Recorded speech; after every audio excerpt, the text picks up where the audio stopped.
It's a beautiful sunset. You can see the sunset down here over my shoes. And so it's still a few days of summer left, about a week, just about 7 days, about 1 week of summer left. Then it'll be the fall equinox. And so the sun's moving back towards the south. When it was at the summer solstice back on June 21st, it was way up here setting over water, and that's as far as the earth tilts, so towards the sun, the northern hemisphere towards the sun.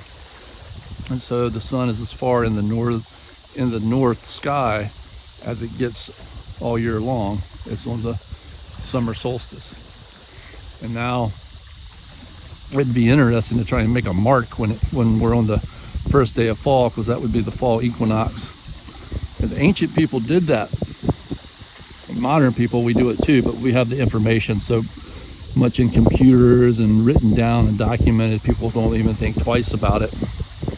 But in the old days, when people lived in tribes and things like that, they had, and this is like when you travel around and you see ancient ruins, certain things, they have markings that will line up with the summer solstice and the winter solstice and the fall equinox and the spring equinox and certain lunar events and celestial events.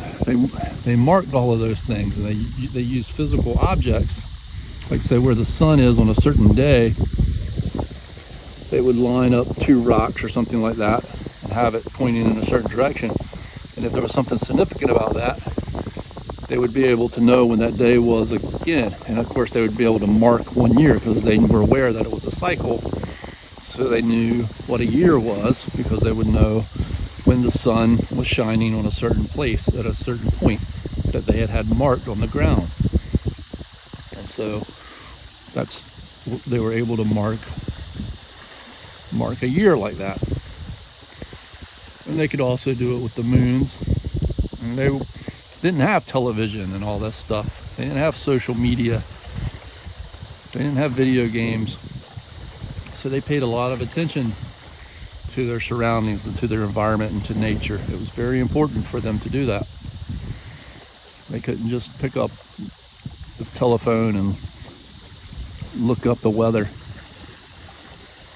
when the sunset is and all those types of things. They had to actively document all that stuff for themselves. And that's one of the things we do as a society as it grows, is we sparse out more jobs to different people so that we all don't have to do each little job. I love you.